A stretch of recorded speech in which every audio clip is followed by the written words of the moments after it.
Voy ahora con Duilio Gusardo, que me está esperando aquí. ¿Qué tal, Duilio? Hola, ¿qué tal? ¿Cómo estás? Bueno.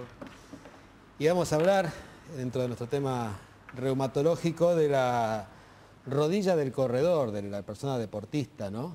Y toda una cantidad de patologías que conocen muy bien, el que realiza deportes y lidia con estas cosas. Sí, en realidad no está sucediendo mucho que con esto del auge de salir a correr, de que cualquiera que se compra un par de zapatillas nuevas Sale a correr. sale a correr, pasa esto de que cada vez se ven más lesiones deportivas de gente que en realidad es amateur. No estamos hablando necesariamente del deportista profesional, sino sobre todo de esto del deportista amateur, del que se encuentra... Claro. Un día lo invitan a jugar un picadito con los amigos y empieza a jugar una vez por semana o dos y venía sin hacer nada, o el paciente que empieza a correr como forma de bajar de peso, que a veces también se lo recomiendan. ¿Tiene que ver con esta cuestión de empezar a correr de la noche a la mañana, sin un entrenamiento, digamos, previo? Sí, sin un entrenamiento y sin una prescripción.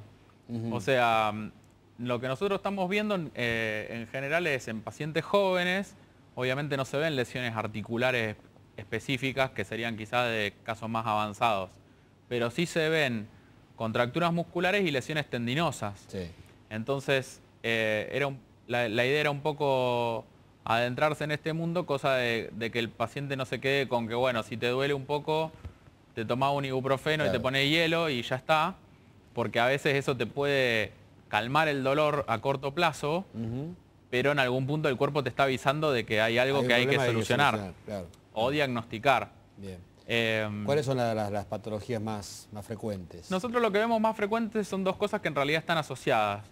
Una son las contracturas musculares, que en realidad el término más específico es síndromes miofaciales, que son nudos en un vientre muscular que hacen que ese vientre muscular esté sujeto a más tensión, genere dolor y muchas veces genera también en los puntos de inserción una lesión del tendón de ese músculo. Claro.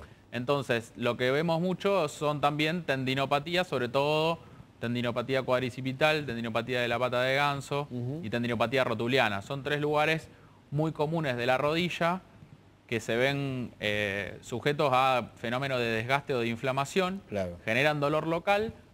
A veces el paciente lo puede calmar con algunas medidas locales o alguna sesión de kinesio, pero muchas veces no hay una propuesta de fondo que haga pensar cómo hacer para resolver este problema a largo plazo o por qué empezó.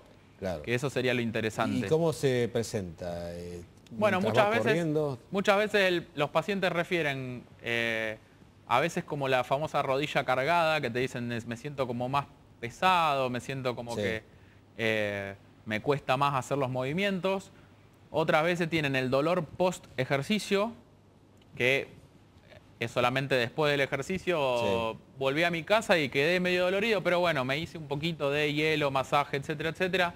Se me pasó y a la semana siguiente vuelvo a repetir el estímulo, vuelvo a repetir la analgesia. Pero en algún punto ahí ya empezaste a girar en círculo. Y la tercera, que sería la más grave, es ya cuando el paciente tiene que abandonar la actividad porque nunca se recuperó de esa vez que le empezó a doler y desde ahí en adelante se da cuenta que no es el mismo.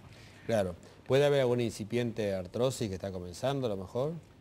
En general depende de la edad de los pacientes. Lo que se ve en pacientes menores de 40 años es un fenómeno que se llama condromalacia rotuliana, que es un desgaste del cartílago de la rótula, que no se le llama artrosis, pero sería también un fenómeno preartrósico, por llamarlo, o muy emparentado con la artrosis de la rótula en particular.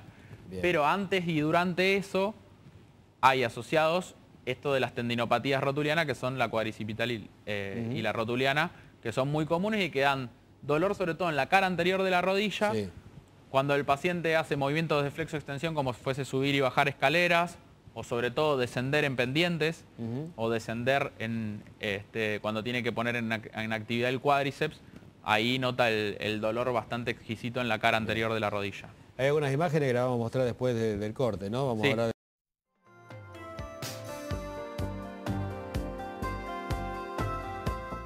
Continuamos con Duilio Gusardo hablando de las patologías de rodillas, sobre todo en las personas deportistas que salen a correr, ¿no es cierto? Y que bueno, a veces pasan estas cositas que no esperábamos, porque nos sentimos jóvenes, pensamos que somos invencibles, pero no están así. Y tenemos algunas imágenes de lo que es este tipo de patologías y tratamiento, ¿no? Sí. A ver. Básicamente, en la próxima diapositiva vamos a ver un poco de lo que es la anatomía normal de la rodilla. ¿En la próxima? Sí, en la siguiente diapositiva está la anatomía normal de la rodilla y ahí vemos la rótula que tiene un tendón rotuliano en la parte proximal y un tendón rotuliano en la parte distal. La parte primera sería, ahí está, si se ve el tendón cuadricipital, que va hasta la rótula, y después de la rótula el tendón rotuliano. Bien. Esas son dos estructuras que pueden sufrir desgaste, que son las que yo te decía que se asocian sobre todo a estos síntomas de dolores con la flexoextensión. Y después tenés la pata de ganso que está en la cara interna de la rodilla, que muchas veces da más bien un dolor más sordo, más difuso. El paciente a veces dice, no, como que me dolió el menisco, etcétera, y ese es el que le duele más cuando termina de hacer la actividad por ahí a la noche, que mejora con el hielo, que mejora con los antiinflamatorios. La tendinopatía rotuliana en general no mejora tanto con antiinflamatorios. Todas estas estructuras se pueden diagnosticar mediante ecografía, que es el método más útil, porque esta gente muchas veces también tiene el dolor de rodilla y lo primero que se hace es una radiografía. Dice, no, en la radiografía no me dio nada. Quizás de ahí se va a la resonancia, y la resonancia por él encuentra muchas cosas y no sabe cuál de todas es.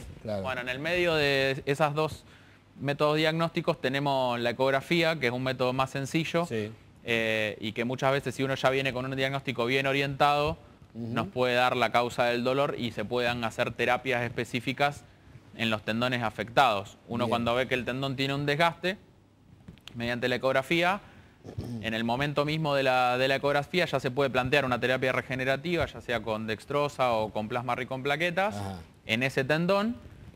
Después lo citás al paciente, por ejemplo, a los 30 días y le volvés a repetir la ecografía y se ve el proceso regenerativo. Entonces también eso es interesante porque uno puede hacer un balance en tiempo real de cómo le va la lesión. Quizá con la resonancia no puede hacer una por mes. En vez de la ecografía puedes hacer una por mes. Un seguimiento bien de cerca de cómo va la evolución del tema. Esa sería la idea. ¿Y mientras tanto la persona puede seguir corriendo y todo esto? Sí, la idea es ir adaptando. O sea, lo que yo siempre le digo a los pacientes es, lamentablemente, no nos dan la educación física que nosotros necesitáramos quizá en el colegio, o muchas veces en algunas carreras también de pregrado y posgrado también, y uno le faltan elementos como para saber qué es lo que hay que elongar, qué es lo que hay que hacer como ejercicio de precalentamiento, qué necesita, si tiene una buena pisada o una mala pisada, cuáles son los tipos de calzado que necesita. Y todo este tipo todas las zapatillas son las ideales. No todas las zapatillas no son las ideales, ni todas son iguales. En este momento realmente hay una oferta mucho más grande que el conocimiento del comprador. Entonces quizá el paciente vendría a ser potencial, va y dice, bueno, dame esta zapatilla, la más cara, dame. Y por ahí la más cara tenía un tipo de pisada que a él no lo favorecía y ni el vendedor lo sabía ni él tampoco. Se termina comprando una Ferrari y por ahí no sabe manejarla. Pero por ahí las que tienen más colchón de aire, digamos, son las más adecuadas. Sí, pero el tema es la suela. Existen tres tipos de zapatillas, una que tiene suela neutra y otras suelas que son antipronadoras o antisupinadoras que corrigen un determinado defecto de la pisada. Pero para eso tenés que saber qué pisada tenés, porque si no en realidad te dan cualquiera y te toca la antipronadora y vos necesitabas la antisupinadora y te compraste algo que te hace mal directamente. Esto sumado al no precalentar. Sumado al no precalentar, sumado al exceso de peso, sumado a déficits musculares que por ahí no importaban cuando vos caminabas 3 cuadras hasta el supermercado, si tenías más débil una pierna que otra, pero si vos querés hacer 6 kilómetros ya cambian las reglas.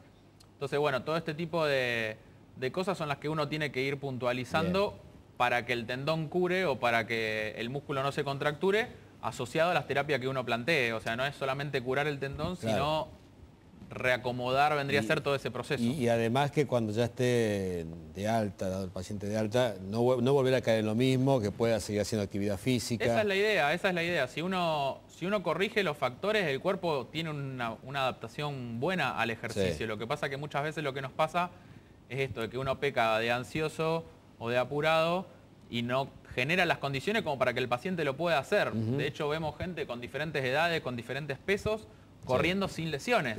O sea que no es una cuestión de, no, lo que pasa es que vos tenés 50 años, no, lo que pasa es que vos te sobran 10 kilos. No, si vos te sobran 10 kilos, pero generás bien las condiciones, hacer un entrenamiento antes, un precalentamiento, el calzado correcto, etcétera, con esos 10 kilos de más lo va a poder hacer. Pero lo importante Lo importante es que hay tratamientos que se pueden tratar esto y curar, o sea, no estamos hablando de calmar el dolor. Claro, hacer una evaluación más completa del proceso y no tratar de decir, bueno, tapo el dolor para seguir corriendo la semana que viene, porque eso es para peor. Da para que vos